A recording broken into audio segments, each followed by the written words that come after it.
जी time frame होता है, उसमें सरकारी अब चलती है संजय जी, सबके आपने सहयोग से। बड़ी धैर्य से सबको सुना, होली का दिन है, तो मुझे ये बताइए कि भ्रष्टाचार का जो मुद्दा है, जिसमें सिलेक्टिव होने का भी आरोप लगता है, ये विपक्ष भुना पाएगा?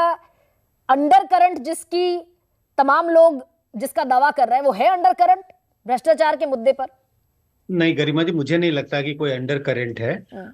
और देखिए, नैरेटिव की का एक बहुत बड़ा रोल है भारत के चुनाव में। और नैरेटिव क्या है? एक परसेप्शन कह दीजिए इसको। परसेप्शन ये है कि भाई नरेंद्र मोदी एक ईमानदार नेता है और बीजेपी की सरकार दूसरे सरकारों से बहुत ईमानदार सरकार है। एक मतलब साफ सुथरी सरकार है। और विपक्ष की अगर बात करें तो विपक्ष के नेताओं पे तमाम तरह के आरोप लगते हैं, तमाम तरह की ईडी के छापे पड़ रहे हैं। तो एक नैरेटिव, मैं कह रहा हूं हकीकत क्या है, इसमें कितनी सच्चाई है, कितना झूठ है, इसके पे बारे में नहीं जा रहा। लेकिन अगर जनता के नजरिए से देखें तो बहुत साफ है।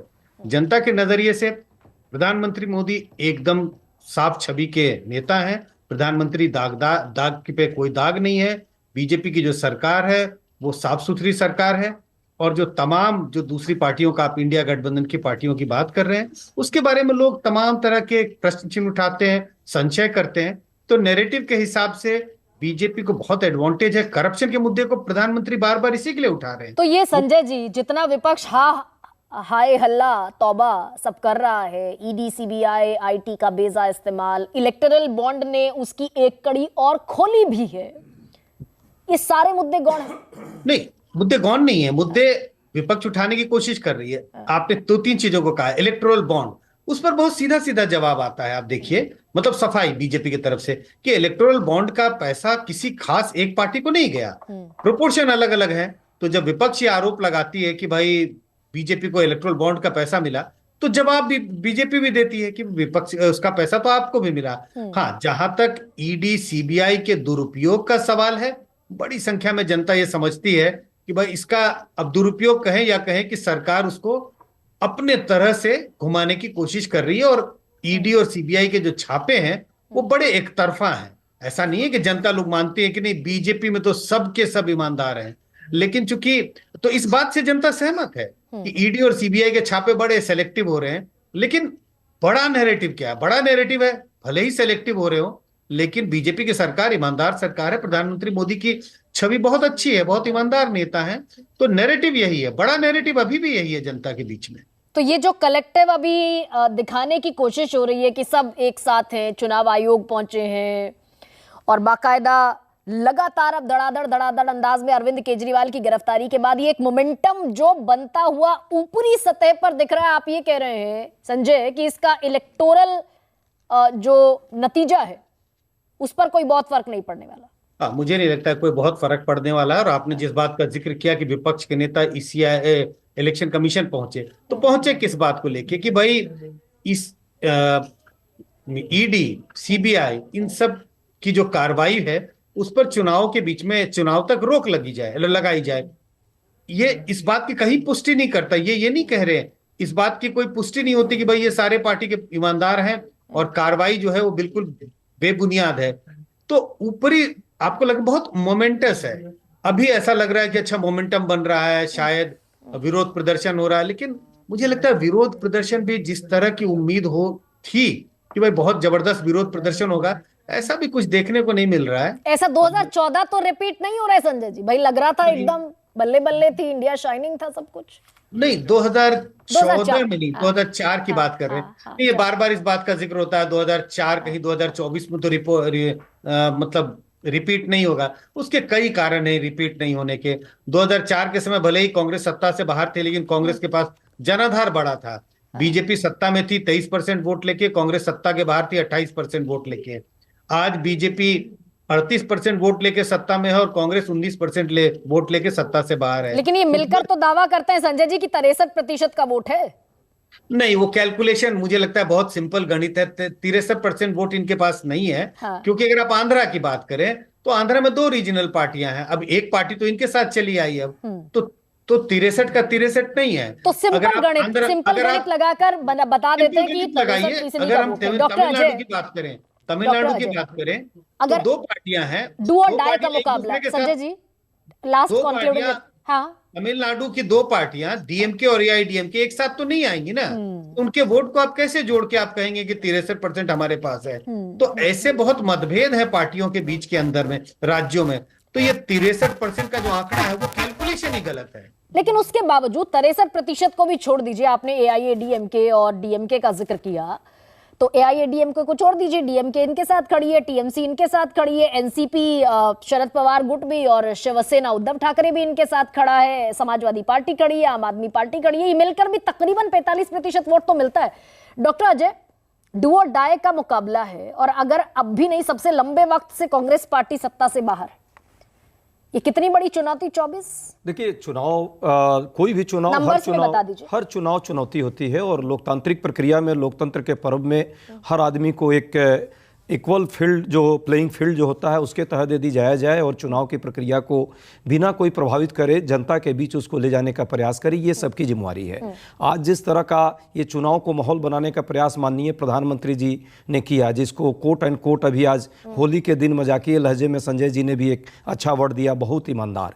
एक बहुत ईमानदार वाला शब्द जो है मैं नहीं कहूँगा, सबने देखा कि कैसे अपने मित्रों को कर्ज माफी 14 लाख करोड़ रुपए तक उन्होंने की है। भ्रष्टाचार नहीं है, उड़ानी पे पूरा प्रश्न भ्रष्टाचार नहीं है, इलेक्ट्रल बॉन्ड भी भ्रष्टाचार नहीं है, तो इससे बड़ा ईमानदार क्या? निश्चित तौर पे बेहतर नहीं। आप देखेंगी 4 जून के बाद देश की पूरी तस्वीर बदलेगी। सरकार जो माहौल बनाने का प्रयास कर रही है और मीडिया भी जो माहौल बनाने का प्रयास कर रही है सरकार के पक्ष में, लेकिन ये नहीं होगा। देश की जनता त्राहिमाम कर रही है महंगाई बेरोजगारी से, और जिस तरह ये अमीर और गरीब की खाई बढ़ी है, हम लोग आ रहे हैं। 19 के बाद 24 की होली कितनी बदलेगी समाजवादी पार्टी के लिए? तो समाजवादी पार्टी का सवाल नहीं है, सवाल है कि देश की होली बदलेगी कि नहीं बदलेगी। और मैं तो सोच रहा था कि पॉलिटिकल मुद्दे पर ही आपके यहाँ डिबेट हो रही है। संजय जी ने यह साबित कर दिया कि आज होली भी है, तो वो बता रहे थे जिस पर सबसे ज्यादा सवाल है, उसी व्यक्ति को बता रहे थे कि सबसे ज्यादा ईमानदार है। ईमानदार छवि, कोई दाग नहीं। पर उस आदमी के कपड़ों पे इसलिए दाग नहीं कि वो एक बार पहना हुआ कपड़ा दोबारा पहनते ही नहीं। तो मुझे लगता है कि हम लोग चाहते हैं और इसलिए लड़ाई लड़ रहे हैं कि आने वाले समय में जो नई होली आए उसमें देश का किसान, पिछड़ा, दलित, मुसलमान, बेरोजगार, महिलाएं, सबकी होली अच्छी हो, और भ्रष्टाचारियों की हम लोग होली जेल में अच्छी करें। बिल्कुल। संजीव, आम आदमी पार्टी के लिए पिछले 10 साल में ये सबसे कठिन होली है, तो नतीजे क्या बताएंगे आपके लिए? देखिए, हमने तो खूब कठिनाइयों का सामना किया। 13 के बाद 14 में भी, 14-15 में भी खूब कठिनाइयों का सामना किया। सामना करने की आदत है, लेकिन हम सब ने एक बात तय किया है कि इस बार होली हम तभी मनाएंगे जब मोदी जी के तानाशाही का अंत करेंगे। मुझे लगता है कि 10 साल में लोगों को केवल धोखा मिला है, तो रोजगार की बात होगी, लोगों की महंगाई से दूर तभी मनाएंगे होली। तो इस बार होली बॉयकॉटेड है क्या? नियंत्रण मोदी जी कर रहे हैं, इस बार बिल्कुल बचाने की लड़ाई है। हाँ, बिल्कुल बिल्कुल। मुझे लगता है कि आज होली मनाने के लिए कुछ है नहीं। आज नौजवान सड़कों पर है, आज लोगों के घर नहीं चल रहे हैं। तानाशाही सारी सभी संस्थाओं को मोदी जी अपनी इकाई बनाकर रख ली है। तो मुझे लगता है कि हम सब ने इसलिए तय किया है कि अब हम होली तभी मनाएंगे जब मोदी की तानाशाही से देश को मुक्ति मिल जाएगी। अभिषेक, चलते चलते मननी थी इंडिया में होली, मन रही है एनडीए में।